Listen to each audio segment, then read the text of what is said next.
వారాహి ఊరేగింపులు వారాహి సభలు కాదు, వారాహి డిక్లరేషన్. ఇది ఇప్పుడు పవన్ సెంట్రిక్గా ట్రెండ్ అవుతున్న మేజర్ టాపిక్. నిన్నటిదాకా దేశమంతా మారుమోగిన లడ్డూ ప్రసాద వివాదాన్ని సైతం మరిచిపోయేలా చేసిన వారాహి డిక్లరేషన్లో ఏముందసలు? దీని ద్వారా హైందవ సమాజానికి పవన్ ఇచ్చిన సందేశం ఏంటి? వారాహి డిక్లరేషన్తో కేంద్ర ప్రభుత్వాన్ని కూడా అప్రమత్తం చేశారా? అసలు డిక్లరేషన్లో ఏముందో చూద్దాం.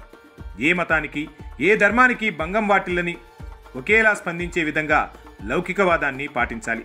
సనాతన ధర్మ పరిరక్షణ కోసం, ఆ విశ్వాసాలకు భంగం కలగజేసే చర్యలు అరికట్టడానికి దేశం మొత్తం అమలయ్యేలా ఒక బలమైన చట్టం అవసరం ఉంది. దాన్ని తక్షణమే తీసుకురావాలి. సనాతన ధర్మ పరిరక్షణ కోసం తీసుకువచ్చే చట్టాన్ని అమలు చేసేలా జాతీయ, రాష్ట్ర స్థాయిలో సనాతన ధర్మ పరిరక్షణ బోర్డు ఏర్పాటు కావాలి. సనాతన ధర్మ పరిరక్షణ బోర్డుకు ప్రతి ఏటా నిధులు కేటాయించాలి. సనాతన ధర్మాన్ని కించపరిచి ద్వేషం చిందించే వ్యక్తులకు, వ్యవస్థలకు సహాయ నిరాకరణ జరగాలి. ఆలయాలలో నిత్యం జరిగే నైవేద్యాలు, ప్రసాదాలలో వినియోగించే వస్తువుల స్వచ్ఛతని ధృవీకరించే విధానాన్ని తక్షణమే తీసుకురావాలి. ఆలయాలు ఆధ్యాత్మిక కేంద్రాలుగా మాత్రమే కాదు, విద్యా కేంద్రాలుగా, కళా కేంద్రాలుగా, ఆర్థిక కేంద్రాలుగా, పర్యావరణ పరిరక్షణ కేంద్రాలుగా, సంక్షేమ కేంద్రాలుగా కూడా పూర్తి స్థాయిలో రూపుదిద్దుకోవాలి. ఆ దిశగా ఒక ప్రణాళికను సిద్ధం చేయాలి. ఇది తిరుపతిలో జరిగిన వారాహి బహిరంగ సభలో డిక్లరేషన్ అంశాలను పవన్ వివరించారు. అంతేకాకుండా పలు కీలక వ్యాఖ్యలు చేశారు. అవి కూడా ఓసారి చూద్దాం.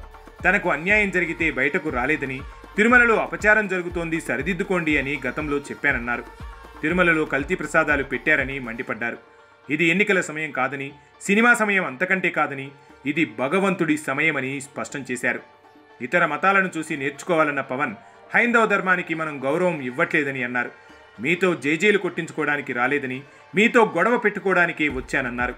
సనాతన ధర్మాన్ని మట్టిలో కలిపేస్తామని ఎవరు అన్నారో వారితో గొడవ పెట్టుకోవడానికి వచ్చానని తేల్చి చెప్పారు.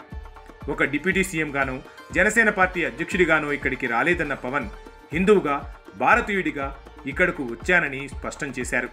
తాను సనాతన ధర్మాన్ని పాటిస్తే అవహేళన చేసి మాట్లాడారని, తన ప్రాయశ్చిత్త దీక్షను కూడా అవహేళన చేశారని అన్నారు. సనాతన ధర్మం కోసం ఏదైనా వదులుకుంటానన్న పవన్ ఇన్నాళ్లు తాను ధర్మం పట్టుకొని నిలబడ్డానన్నారు. నమాజ్ వినిపిస్తే తన ప్రసంగాన్ని ఆపేసేవాడినని గుర్తు చేశారు. పరాభవం పొందినా, పరాజయం పొందినా తాను ఒకేలా ఉంటానన్నారు. సనాతన ధర్మాన్ని అంతం చేయాలని కొంతమంది అంటున్నారని, ఈ మధ్యకాలంలో దేశంలో హిందూ దేవుళ్లకు వ్యతిరేకంగా చాలా దాడులు జరిగాయని అన్నారు. రాముడిని తిడితే నోరెత్తకూడదని, మనది సెక్యులర్ దేశం అంటారని, ఇతర మతాల్లో వాళ్ల దేవుణ్ణి తిడితే వదిలేస్తారా అని ప్రశ్నించారు. హిందువులకు అన్యాయం జరిగితే మాట్లాడే హక్కు లేదా అని నిలదీశారు. సెక్యులరిజం అనే పేరుతో హిందువుల నోరు నొక్కేస్తున్నారన్న పవన్ సనాతన ధర్మాన్ని సూడో సెక్యులరిస్టులు విమర్శిస్తున్నారని మండిపడ్డారు. సనాతన ధర్మం, హిందూ దేవుళ్లను విమర్శించేవారు ఎక్కువయ్యారని, ఇస్లాం దేశాల మాటలు సూడో సెక్యులరిస్టులకు వినపడవని ధ్వజమెత్తారు. బంగ్లాదేశ్ ఇస్లాం రాజ్యంగా ప్రకటించుకున్నా ఎవరూ మాట్లాడరని, మనం పళ్ల బిగువన బాధను భరించాలా అని ధ్వజమెత్తారు.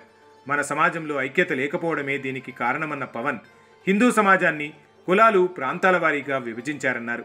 హిందువులంతా ఏకమయ్యే సమయం వచ్చిందన్న పవన్ మన మతం గురించి మాట్లాడుకోవాలంటేనే భయపడే పరిస్థితికి వచ్చామని ఆవేదన వ్యక్తం చేశారు. సనాతన ధర్మానికి రంగు, వివక్ష లేదని, మెకాలే తీసుకొచ్చిన వివక్ష ఇదంతా అని పేర్కొన్నారు. సనాతన ధర్మానికి హాని తలపెట్టేవారు జాగ్రత్తగా ఉండాలని పవన్ హెచ్చరించారు. సనాతన ధర్మం పేరుతో మనం జీవం కోల్పోయామని, ధైర్యం, వీరత్వమే సమాజ వికాసానికి మూలమన్నారు పవన్ కళ్యాణ్.